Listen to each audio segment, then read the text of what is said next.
there's a very interesting question that the Ramban discusses in last week's Parsha. Were the Jews enslaved to Paro, or were they enslaved to the entire Egyptian nation? Were they slaves of the government, or were they slaves of the Egyptian people?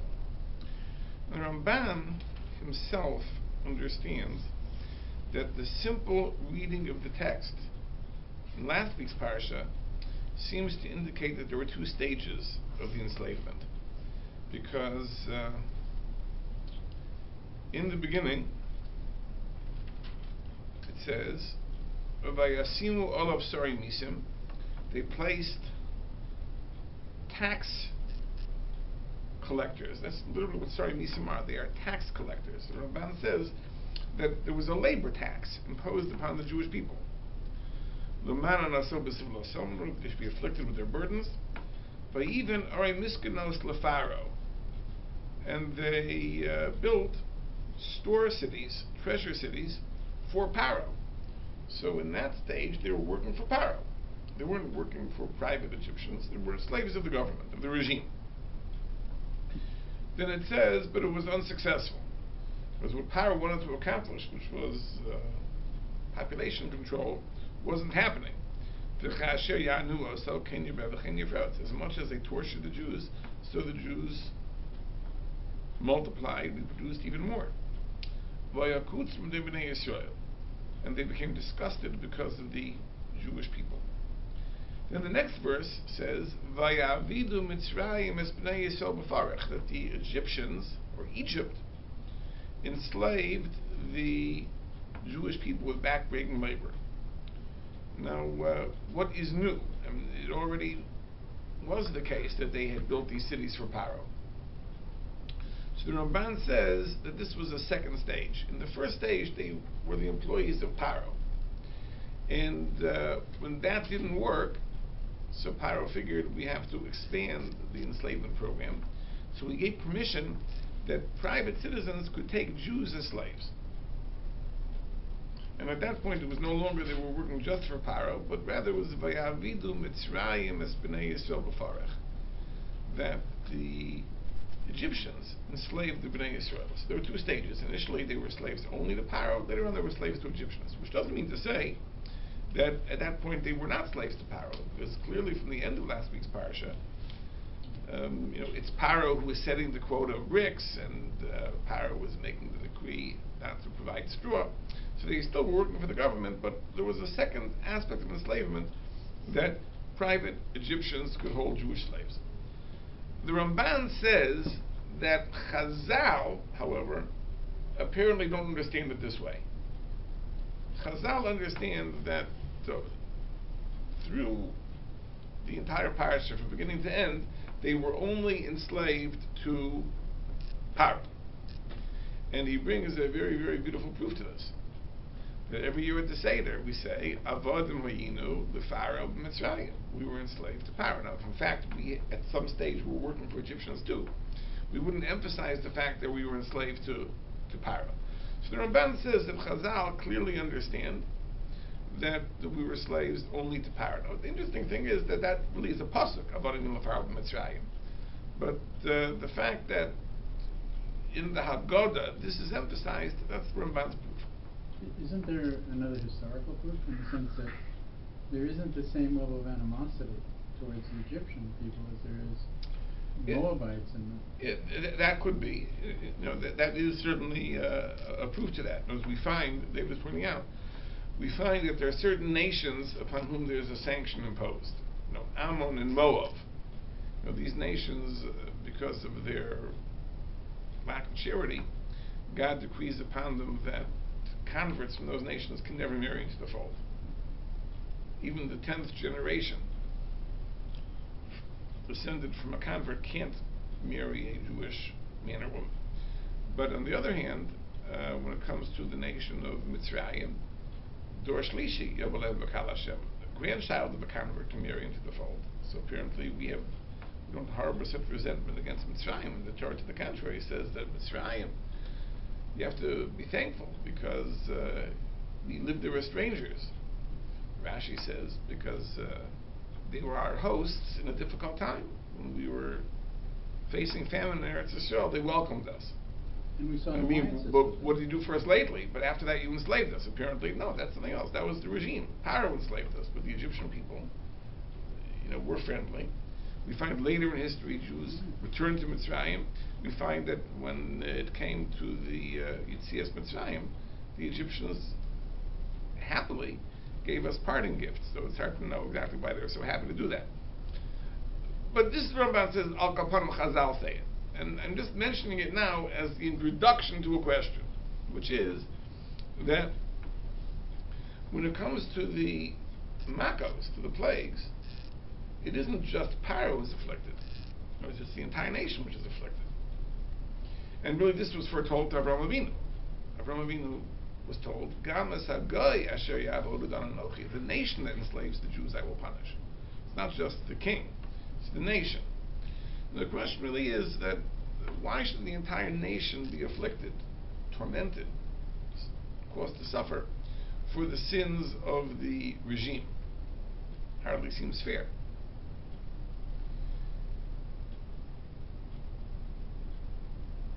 The question that the Rishonim ask is a related question, but doesn't address our problem at all. The Rishonim are troubled by another question, which is that if, in fact, the enslavement was decreed by the Ribono Shel Olam, this was, in a sense, the Rotzain Hashem, this is what Hashem wanted, so why should even Paro have been punished? Why should Paro have been punished? He was just carrying out the will of God. Now let's understand this. God foretold to Avram hundreds of years in advance that the Jews would be enslaved in a foreign land. Why is this? So there are reasons. Chazal tell us there were sins that had been committed at earlier times for which the Jews were deserving of this enslavement. But it wasn't simply the decision of Paro to inflict an undeserved evil on an innocent people. There were cheshbonos, there were reasons, there were calculations that God felt the Jews needed to go through this experience. Whether it's a punishment, whether it's that it should be a formative experience, but this was foretold to Avraham Avinu in advance, so apparently it had to be. So Paro shouldn't be punished for carrying it out. He's just doing what God wanted all along. So the Ramban gives two answers to this question. One answer he gives is that it's true that Paro was carrying out the will of God, but he wasn't doing it for that reason. His intention was not to carry out the divine decree. Paro was doing it for his own evil designs, so therefore he's liable, he's punishable. That's one answer. The other answer is that Paro went beyond the decree. In other words, God told Abraham that the nation would be foreigners and they would be enslaved and even be tortured. But when Paro made the decree that the Jewish baby should be drowned in the river, that's beyond torture. That's already genocide. That's mass killing. So that is beyond the decree, and therefore that's why Paro was held liable. In other words, Paro was not liable for having enslaved the Jews, perhaps, but he's liable for having tried to commit genocide against the Jews. And for that he was given the Makos. Now, that's a very important question, an extremely important question, but it doesn't address our question. In other words, okay, you've given me two theories to justify Paro's responsibility, but that doesn't address the people's responsibility. Right? Paro who made the decision to enslave them, so you can ask, why is he punishable? He's punishable because either for his evil intent or because he went beyond the parameters of the divine decree. But the Egyptians, who had nothing to do with that decision, this wasn't their decision, this was something that the government had decided, why should the Egyptians be the victims of the Makos? This is the serious question. We pointed out in the past, and I think it's worth repeating, that this question is based on an assumption, which we often make, which is an incorrect assumption. There are two beliefs which are true. But when we combine them, we often come to a third principle, which is actually not true. The two beliefs which are true are as follows. Number one, that everything that happens to a person is a function of divine decree. Nothing happens to a person randomly for no reason. So, if a person experiences some suffering, there is a reason for it. There is a divine decree. Chazal say, Ein Odom Nokef Etzbo Milmata. A person does not wound his finger below, Eleim Kain Machrizim Olav Milmala, unless there has been a pronouncement from above. Now, that doesn't mean necessarily that the person is deserving of that wound following the guidelines of reward and punishment. It says it's a divine decree. What the considerations that go into that decree, we don't know. There may be many considerations in that decree. We'll get to that in a moment. Now, the second principle, which is also a true principle, is that there is reward and punishment. Because our good deeds are rewarded and our misdeeds are punished. That is true. Because a person never is overlooked. There is no deed that a person performs that is not recorded and for which there is no divine response. A good deed is always rewarded. A aveira is always punished. Whether it's in this world or whether it's in the next world, or exactly what the reward will be, what the punishment will be, that's up to the heavenly court. But there is reward and punishment.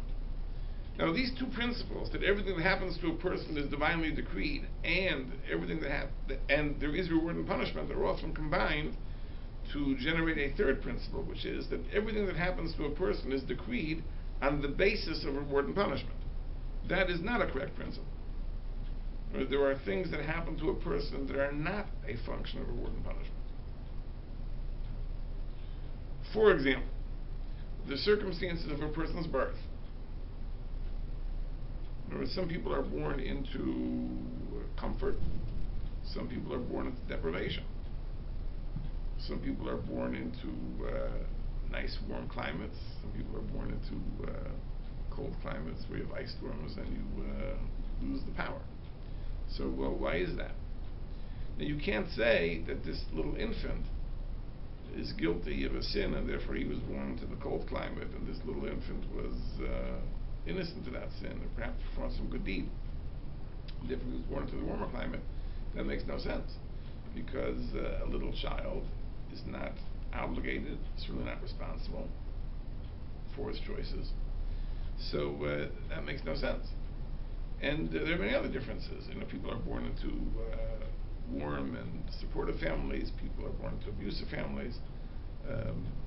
People are born at different historical times. Right? People born in the 21st century have the benefit of technology and modern plumbing and electricity and so on and so forth, most of the time at least. And people who were born into the 1500s had none of that. So why was it that some people were born into that generation and some souls were sent to the world in this generation? How do you account for that? Again, it can't be because of what that little baby did or did not do. At that point, he's not responsible. So the answer is that there are other considerations. As every soul is sent to this world to accomplish something, there's a purpose, there's a mission. And the mission of this soul necessitated being born in a certain historical period, and the mission of that soul necessitated being born in a different historical period.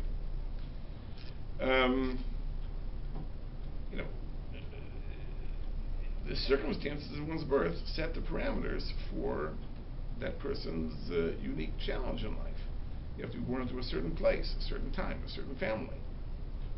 You're given certain natural talents, certain endowments, and to the contrary, you're given certain shortcomings, and that all shapes the unique nisayon, the unique challenge that person is given. So it is, on the one hand, yes, it is a divine decree, but it's based on considerations apart from reward and punishment. In fact, the Ramchal, Sefer Derech Hashem, seems to imply the reward and punishment is not even the most usual consideration. There are many other considerations. And even things that we tend to think of as being rewards and punishments, such as wealth and poverty, this also aren't necessarily a function of reward and punishment. Sometimes there are people who are poor because the world needs to have poor people. The Gemara in Baba Basra says that Rabbi Akiva was once asked by a certain Roman official, he said, if God loves the poor, why doesn't he support them? So he says, in order that we, by giving charity, should be saved from the judgment of Gehenna. Meaning there have to be opportunities for charity. Well, how are there going to be opportunities for charity? If there are no poor people, there's no opportunity for tzedakah. So they have to be poor people. So God sends people to this world. Your job is to be poor. Why are you poor? Because we need to have opportunities for charity. Probably there are people that are sick for the same reason. Why are there people that are sick? Because we have to have opportunities for that type of charity, helping the sick. So you might say, well, is it fair? Is it fair that some people should be given a mission which allows them to be healthy and wealthy, and other people are given a mission which compels them to be sick and poor? I'm sure in the next world everything is settled. When God settles the accounts in Olam Haba, He'll say, listen, I'm going to pay you for your difficulty. I gave you a hard job, and I'll reward you for that. So the reward in the next world won't only be for the good choices that we made, but perhaps some of the reward will be for the suffering we experienced as part of the divine plan. So this is very, very important to know. Now the Ramban and the Arachayim speak out that sometimes it's possible for a person to exercise his free will to inflict an undeserved harm on a person. An undeserved harm on a person. Now, what does it mean, an undeserved harm? It means a harm that, based on considerations of reward and punishment, he didn't deserve to have. Obviously, it's a function of divine decree. There's a reason it happens. It doesn't happen for no reason. But you can't point to a sin. Oh, that's why it happened. He committed the sin, that's why he had that suffering. That's not the case. It could be undeserved. Now, that doesn't mean there's no reason for it to happen. Maybe there's a good reason for it to happen. Maybe the person even needs it to happen. But it isn't deserved in the sense that some previous deed caused this punishment.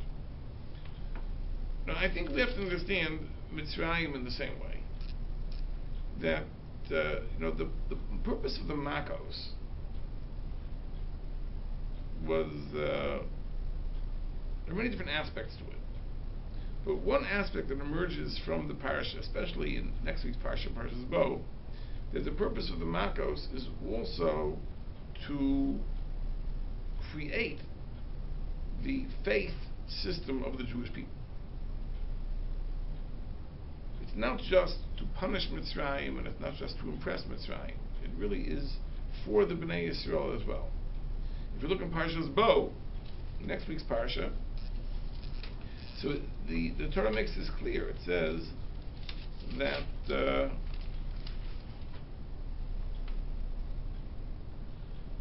go to Paro and warn him of the next plague. In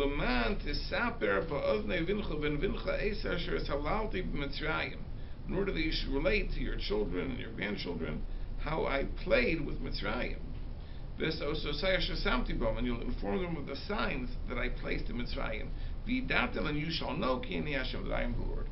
Meaning the purpose of the Makos was for the sake of the Jewish people as well. And the Ramban, in the end of Parshas Bo, makes this point that when we find the Torah emphasizes again and again and again and again our obligation to remember the Yetzias Mitzrayim.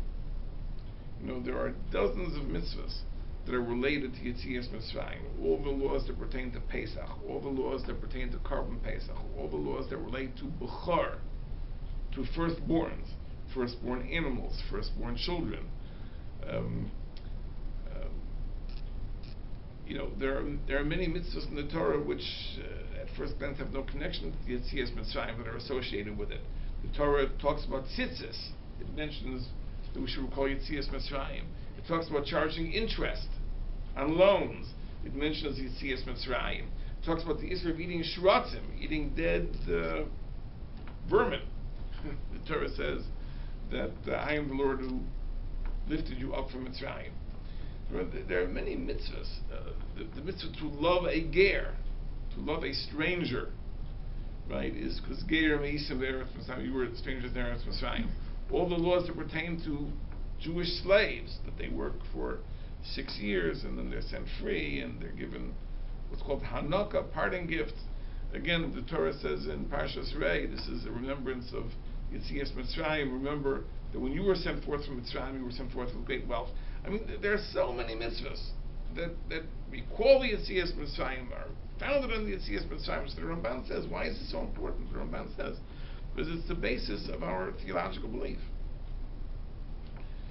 And he explains that the story of the Yetzias Mitzrayim reinforces at least 5 different aspects of our faith. Number 1, it provides evidence that God exists.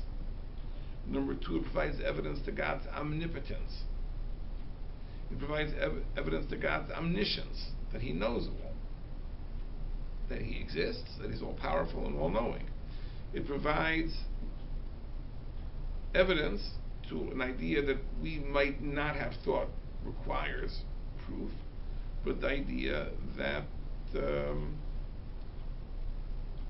God has will, that God makes decisions, God chooses to act in the way He acts. And to the extent that the Makkos were foretold by Moshe Rabbeinu, it confirms the belief in Nevuah, the belief in prophecy, which of course is the basis of our conviction that Torah is divine. So the miracles of Yetzias Mitzrayim are the proof, they're the conviction, right? The basis of our conviction of all the theological beliefs about God. So the miracles of Yetzias Mitzrayim were not only to punish Paro, they weren't only to force Paro to make certain decisions. They were demonstrations which were for the benefit of the Bnei Yisrael. That's what it comes out from the PARSHA, and especially from this Ramban. And in order for those miracles to be compelling, they had to involve a certain amount of suffering. There was going to be collateral damage. And that meant that even innocent Egyptians had to die. It doesn't mean they were deserving of punishment. As we said, they weren't guilty of having enslaved the Jews. That was a sin that was committed by the regime. But that is not the only consideration why a person is brought into this world. A person can be brought into this world to accomplish something which he accomplishes not through choices that he makes, but he accomplishes by having certain experiences which are meant to be a instruction to others. So these Egyptians were brought into this world to be the victims of the Makkos. And this would be the faith of the Jewish people that would be established for all time. And God determined that it was worthwhile to have Egypt afflicted in this way in order to produce the Jewish people. Now you might say, wait a minute, is it fair? Is it fair that someone should be a victim of violence so that the Jewish people should come to the true faith? Well, you're 100% right. If you didn't believe in Olam Haba, in the world to come, then you're right. It would seem to be very, very unfair to take away a person's Olam Hazeh, to take a person's share in this world, and for the benefit of other people. But keep in mind that the relationship of this world to the next world is a very, very important one to keep in mind. Because we are in this world for how long? Under the best of circumstances. Well, I don't know if you even call it the best, but under the proverbially optimal conditions, we're here for 120 years. More likely, we're here 70 years, 80 years, 90 years, not longer than that. How long is Olam Haba? Olam Haba is eternity. How long is eternity? Very long. So therefore, even if we had to suffer terribly in this world for a number of years. The consequence would be an eternity of bliss, because we'd be paid for our suffering. That would be a deal that anyone in his right mind would be happy to accept. Maybe we wouldn't do it now because our belief in Olam Haba is shaky. But if we can be objective and step back for a moment and based on our belief in Olam Haba, understand that the suffering of Egyptians would be richly paid in the world to come, it would be a good deal. It's almost as if you're taking people whose share in the world to come would be meager at best. Maybe they wouldn't merit Olam Haba at all, considering the fact that we're idolaters and adulterers and who knows what else they were doing. And now God says, listen, I'm going to tell you what, I'm going to give you a job. Your job is you're going to experience the SHMOT. It's going to entail a certain amount of suffering, but the consequence will be that you'll be richly rewarded in the next world. Sounds like a good deal to me. So therefore, it's true that the SHMOT did not afflict the Egyptians because of reward and punishment. It wasn't they were guilty for having enslaved the Jews. That was Pharaoh's decision alone. It says, but it was something that ultimately was for their benefit. Doesn't that raise a different question? Yeah. If these people were, as you described them, idolaters, pagans, adulterers, incestuous, it seems strange that they would have such a glorious place in the world to come. Let's put it this way. I don't know. I don't know if their suffering would outweigh the great sins. I'm just saying one thing. In other words, compare the Egyptians to the Sumerians of the same time, right? The Sumerians are 1,000 miles away. They're happy. They're secure, right? They are practicing the same idolatry and the same Gilui Arayos and everything, and they don't experience SHMOT, right? So at first glance, if you look only from a this world perspective, it would seem very unfair. Now, those people are doing Avodah Zarah and doing everything, and yet they live out their lives pleasantly, without any unusual difficulty. And here, because you happen to be in the wrong place at the wrong time, it says you're not any worse than them, right? Because again, they're not complicit in the enslavement, so you're not any worse than those Sumerians, but you're being battered by blood and frogs and lice and all these things. What I'm saying is that there's a payment for that. In other words, ultimately, whether that payment will outweigh other sins they're guilty for, you're right, I don't know the answer to that. Because maybe yes, maybe no. But I was saying, but in the ultimate mishpat of Olam Haba, right, their suffering, the makas, will count. Right? Because the reward is not only for choices you make. The reward can be for playing the role that you play in God's plan.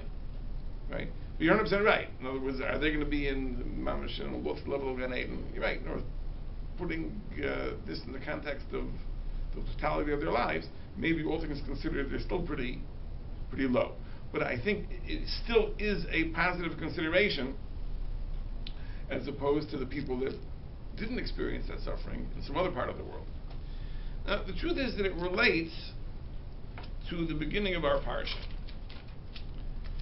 You see, in the end of last week's parsha, we have a very interesting thing. Because Moshe Rabbeinu was sent on this mission to Paro, and he fails. The mission is a failure. Right? He goes to Paro, he thinks that Paro is going to relent, let the Jews go. And instead, Paro says, who is God that I should listen to his voice? I'm not going to send out the Jews.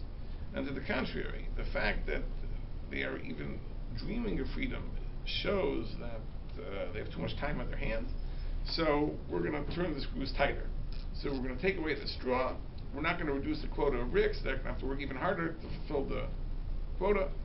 And this will take away any spare time that they have, so stops thinking about the idea of freedom. That's what Paro says. So Moshe Rabbeinu was very upset. He is terribly, viciously attacked by the Shotrei Bnei Yisrael, by the overseers of the Bnei Yisrael. They said that you've given Paro a sword with which to smite us.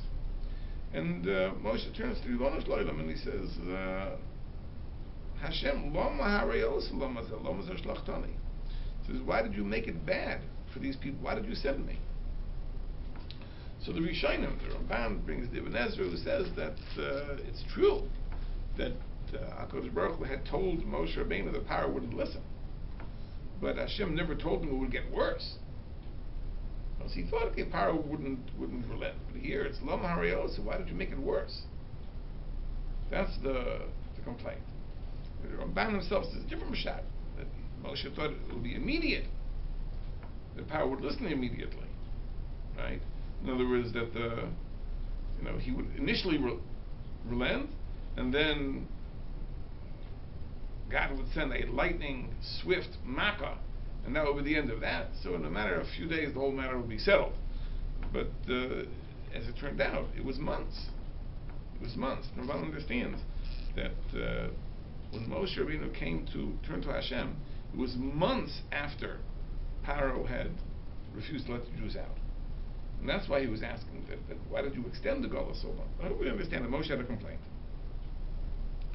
So Hashem says to Moshe, no, he says, Ata tira, now you'll see what I'm going to do to Paro. You'll see. Paro is going to let them go. But in our Parsha, the conversation continues. And it says, Vayidaber Elokim el Moshe, Vayomre Elav ani Hashem. So Rashi reads into this a rebuke to Moshe Rabbeinu.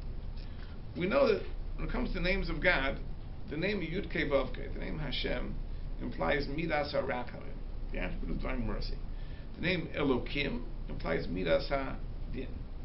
We know also that the two synonyms for speech, Dibur and Amira. Dibur implies something kosher, something hard, something harsh. Amira is something soft, something gentle. So here it says, Vayidaber Elokim el Moshe. It uses the term of Dibur, which means harsh, and it uses the name Elokim, which is the Midas Hadin, the attribute of justice. So God says, so Rashi says this was rebuke. Diber imay itay mishpat. He rebuked him. Al shehikshu l'daber, because Moshe spoke harshly against God.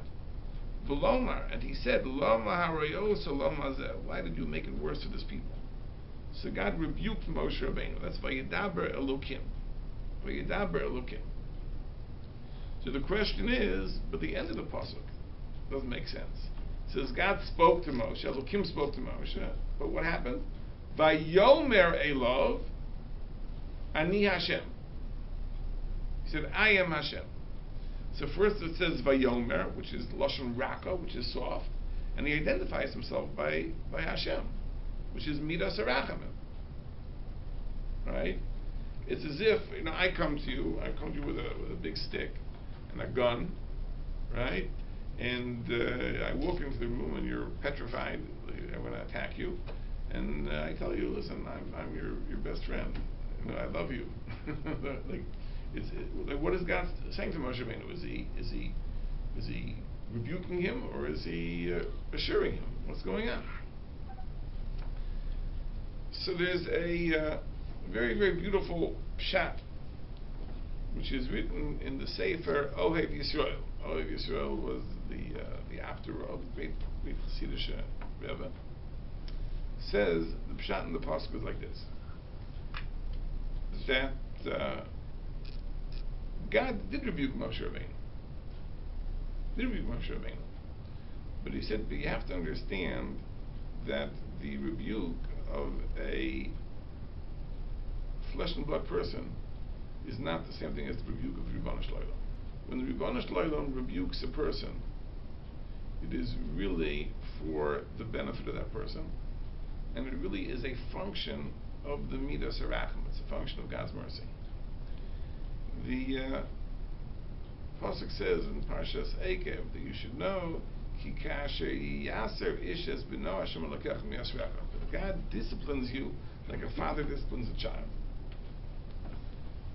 A good father. I'm not talking about an abusive father, but a good father. A good father disciplines his child.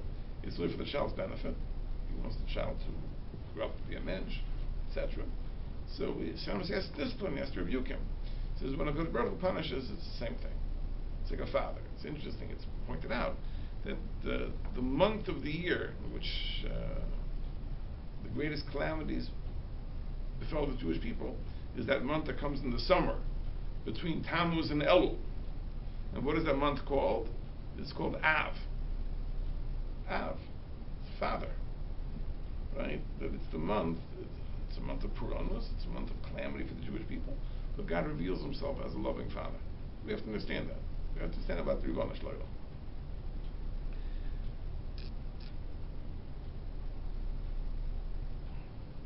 Now there's a verse in Mishlei which says, Toiva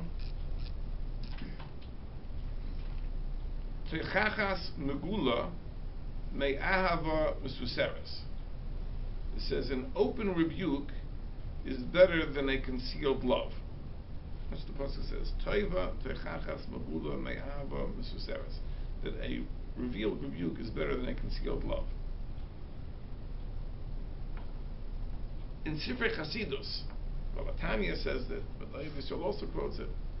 They teach the pasuk this way: that Toiva Teichachas Megula, a revealed rebuke is good, Me Ava Mesuseres, when it comes from a hidden love.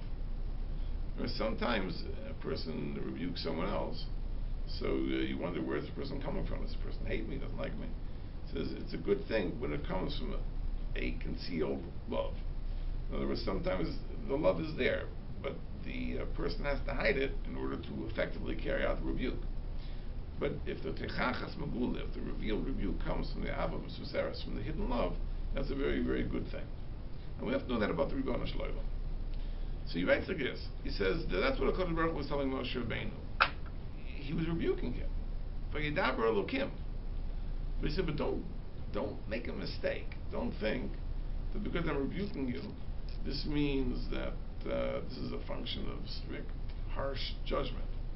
He says, no. Ani Hashem. Vayomer Elov Ani Hashem. He spoke to him b'lashon racham in a soft way, and he said, I am Hashem. I am the embodiment of midas harachamim. The rebuke I'm giving to you, although on the surface it appears like a very harsh, strong, sharp critique, in reality it's a function of the midas harachamim. Now, the Ohev Yisrael applies a yesod, a principle, which already was said by the Orach Chaim. He doesn't quote the Orach Chaim, but the idea is already written in the Orach Chaim. It's an amazing thing. What was the rebuke? What was the punishment, so to speak, that God gave Moshe Rabbeinu for speaking so harshly against God? So if you look in the last week's Parsha, it says, Ata tira, now you will see what I'll do to Paro. So Rashi says, what's the Ata tira? So he says an amazing thing. He says that now you will see, but you're not going to see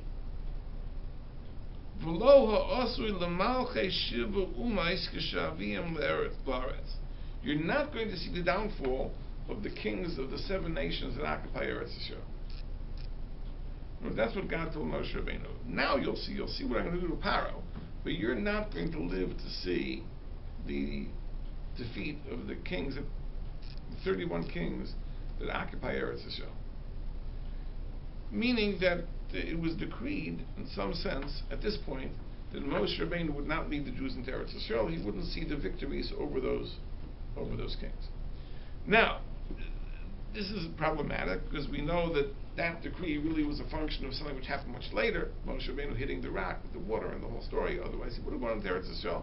I mean, those are contradictions that we've talked about in the past. The Maral deals with all the contradictions, but this much it says that was the punishment.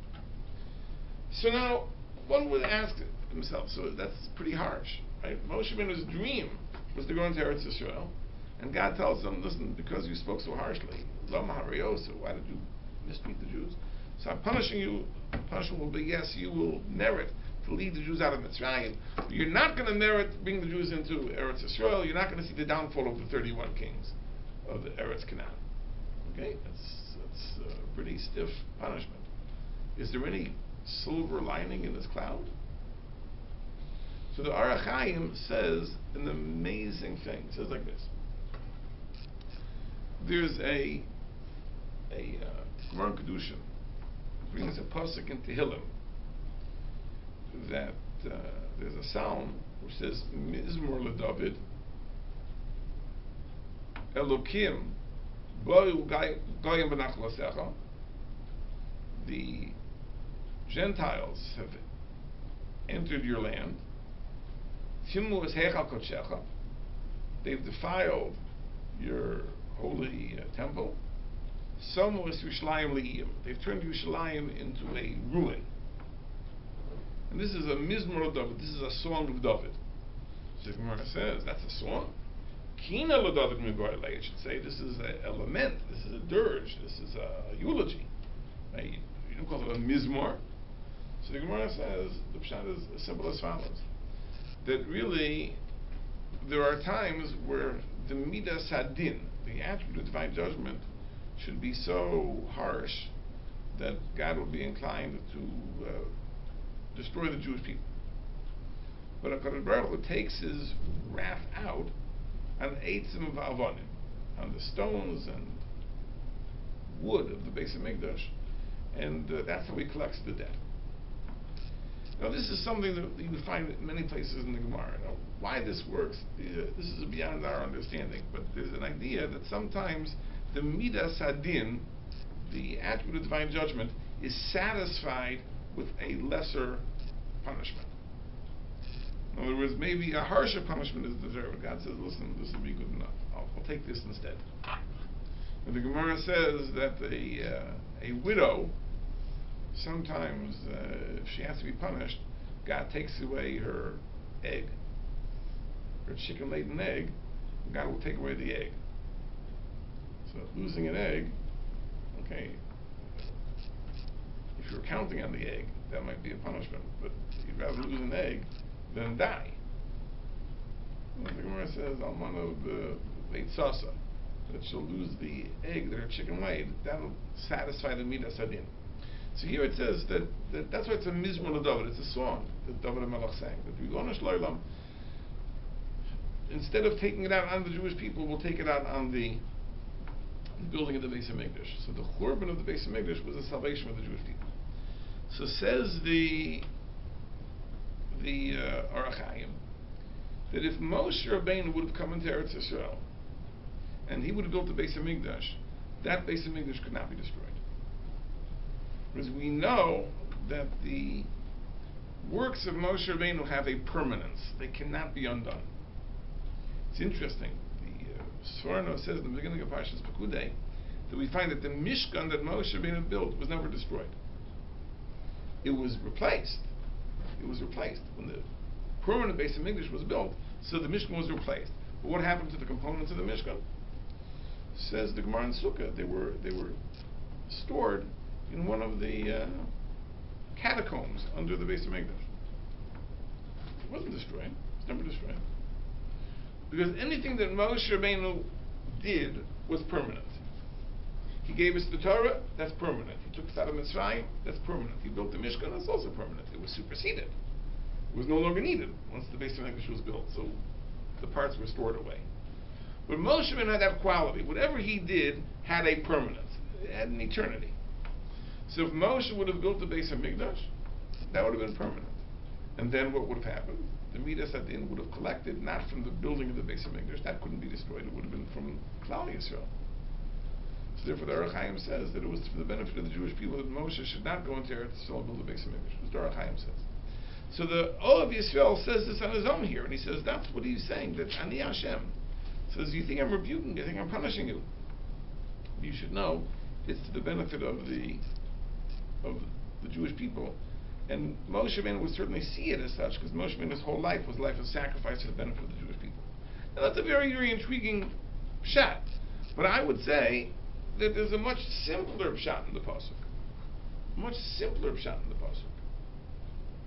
Much simpler.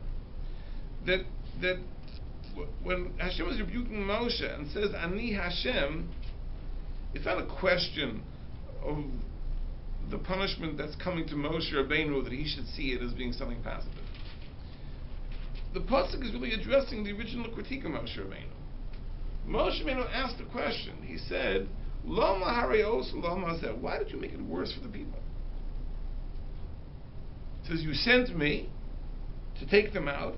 You didn't save your people. The Gemara in Perek Chelek says that Moshe Rabbeinu was telling HaKadosh Baruch Hu, you don't care about the people that are crushed in the building? You don't care?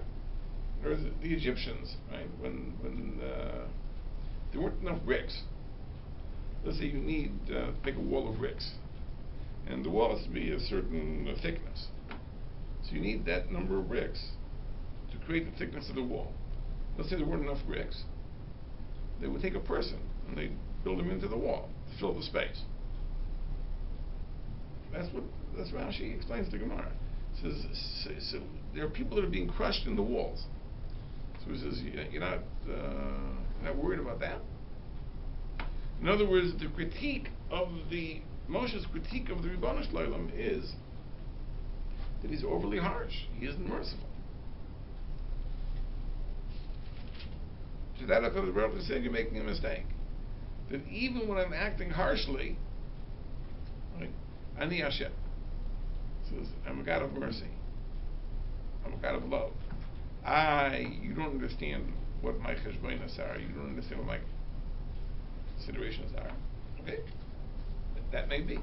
No human being can fathom what the Ribono Shel Olam's calculations are. Says, but that's what HaKadosh Baruch Hu was saying. It's Vayedaber Elokim al Moshe. He rebuked Moshe. But what was the rebuke of Moshe? The rebuke of Moshe was that what I'm doing is not a function of Midas. What I'm doing is a function of Midas Harachamim. What was the consideration? So if you look in that Gemara in Perek Chelek, Rashi quotes a medrash, a fantastic medrash. It's an amazing medrash. That HaKadosh Baruch Hu said that all those people that were built into the wall in Mitzrayim, Rashi says, Hashem told them, we're all Rishoyim. We're all Rishoyim. And Kaitzim ani mechalam and akarim. I am pruning the vineyard. I am removing the Rishoyim.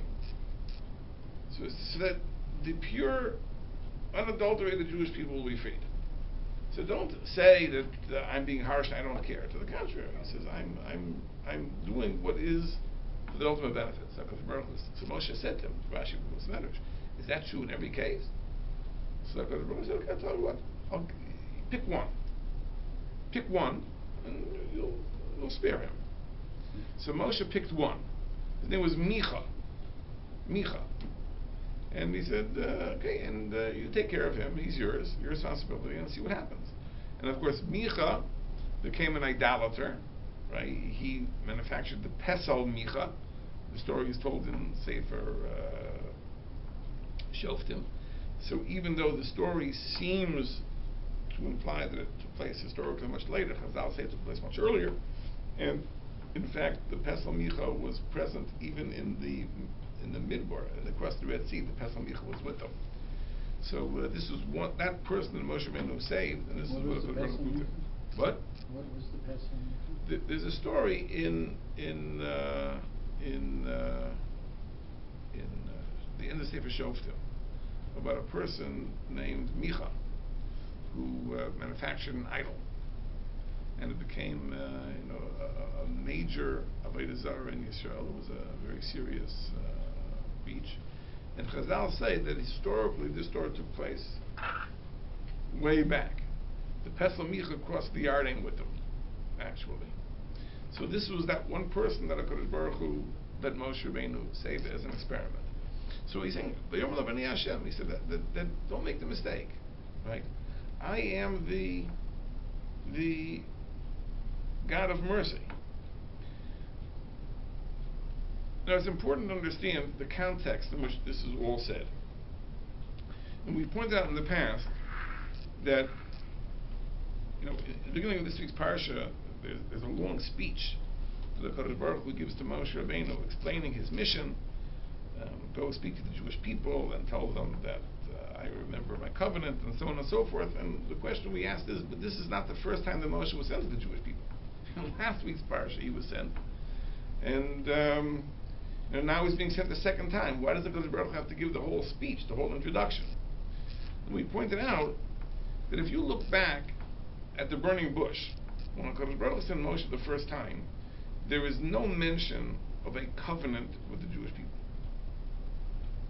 HaKadosh Baruch the first time around puts it to Moshe this way. He says, listen, Paro has committed an injustice against the Jewish people.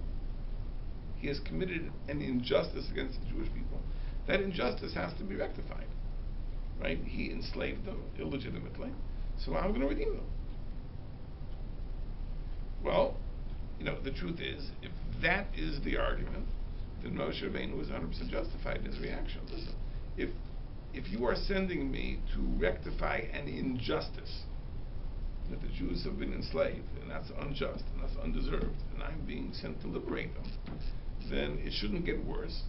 There shouldn't be victims of this enslavement who are apparently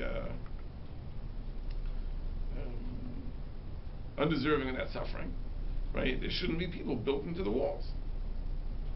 What HaKadosh Baruch Hu revealed to Moshe Rabbeinu in this week's parsha is that there's a totally separate issue over here. The issue over here is not simply to rectify the injustice of Paro. It says there's a bris, there's a covenant which HaKadosh Baruch Hu made with the others. And there is a nation that has a mission to declare the Rebbeinu Shalom its king, to accept his Torah, to build a society in Eretz Yisrael based on values of Torah, and so on and so forth. And that's the purpose of this. In other words, the Yetzias Mitzrayim is not simply to rectify an injustice. Maybe to the contrary. Maybe in terms of rectifying Paro's injustice, maybe it's premature. Because again, it was foretold that Paro would have the right to enslave him for 400 years. It was only 210 years. So perhaps it was premature in that sense. But God said, I remember the covenant. What is the covenant? The covenant is that the Jewish people would form a nation that is devoted to God. That already has no requirements. Right? Then, the argument that that I'm removing the thorns from the vineyard is a very cogent argument. Because if we have a nation, and this is the formative experience of a nation which is destined for a mission, then we have to have the right people. It can't just be anybody. We have to weed out the people that are going to be negative influences, that are going to undermine the entire purpose of the covenant. So therefore, that's what the HaKadosh Baruch Hu was saying. The HaKadosh Baruch Hu was saying that I'm rebuking you because you're criticizing me based on an assumption which is not a valid assumption. Because you're assuming that my interest over here is that Paro is committing an injustice, and I can't stand that injustice, so I'm going to go and liberate the Jews. He says that's not the issue at all. He says it may be that the Jews themselves aren't deserving of liberation.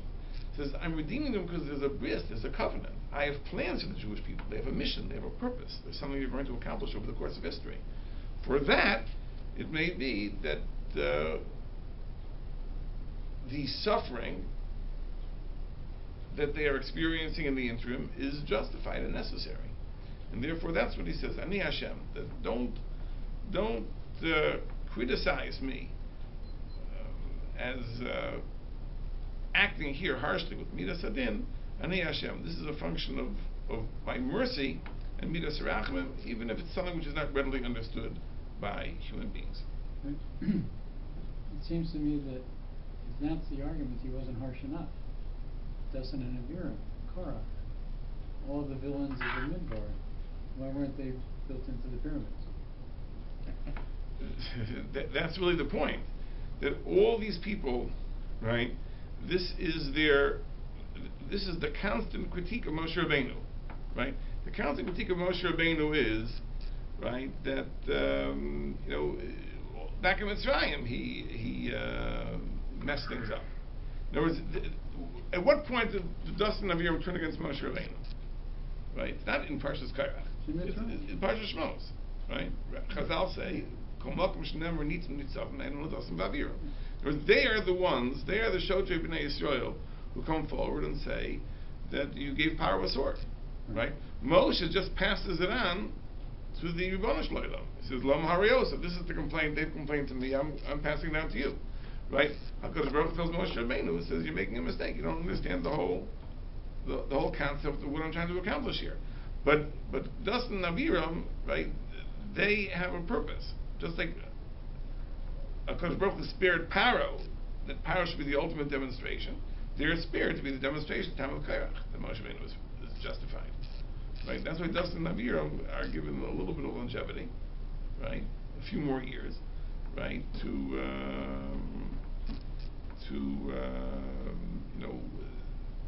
join Kairach and the ultimate demonstration of Moshe Rabbeinu's being correct. But it seems to me if what's going on is he's weeding out the Rishoyim that are going to leave Israel, leave Egypt, so that Israel is a more perfect nation when it leaves. There wouldn't be a need for Korah. There wouldn't be a need for any of this, and there could be a nation of tzaddikim happy to go off. They wouldn't have the problem with the ego. All these things wouldn't have to happen. It could have all been dealt with in Egypt before they left. They could have left as a nation. You see, it's interesting. For example, the ego and the Erev Rav. Interestingly, this was a critique of Moshe Rabbeinu too. In other words, HaKadosh Baruch Hu tells him by the ego that you shouldn't have taken them out, right? In other words, that was a choice that Moshe Rabbeinu made. It's hard to know, in other words, why HaKadosh Baruch Hu led him. Sometimes you just have to let people make their choices. And it may be that the ultimate answer to the question we asked in the beginning, right, which was that at what point did Moshe lose his right to go into Eretz Yisrael, right? It may be that Moshe Rabbeinu throughout his career is really focusing on the injustice of Paro, right? And he's not adequately focused on the bris aspect, and therefore, you're right, he takes people along that shouldn't have been taken along. Because if you have a mission, right, so the question is, who should you take along with you, right?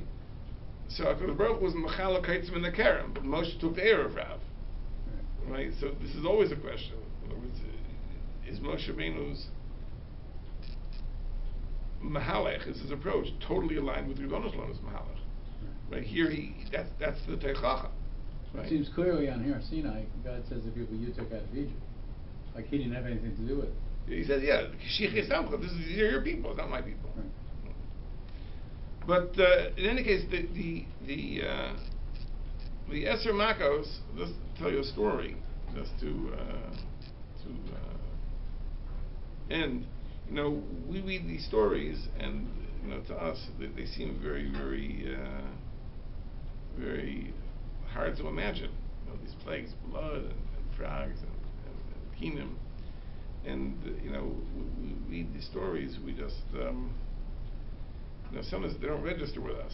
You know, we are people that are accustomed to natural order. But there was a story once that the Chavetz Chaim was learning the Parsha. He was, sitting in his room, learning the Parsha. And as often was the case in the yeshivas, the Talmidim were eavesdropping. They wanted to hear what the Rebbe was doing. So it was Parshas Va'era. And he was reading the story of the Makos. And he read it gleefully, right? As if to say, Ribono Shel Olam, good, give it to Paro, like, give it to him. And you know, he was thrilled to read this parsha. And sometimes it doesn't register us the same way. In other words, we don't. It's hard to even believe the stories sometimes. It's just so supernatural, so incredible. But it's interesting that the Chavetz Chaim read it. He saw this as something which was very exciting, very, very thrilling. That justice was being done, and Paro was getting his just desserts, and he had tremendous satisfaction from Parshas Va'era. So I think that that may be a test of a person's level of emunah, belief in the veracity of Torah. Or if a person reads it with a jaded eye, then maybe it's not as exciting. If a person is a maimin, if a person truly believes everything in the Torah, then a person reads these stories, it's with great excitement, great enthusiasm. But that's the story of the Eser Makas.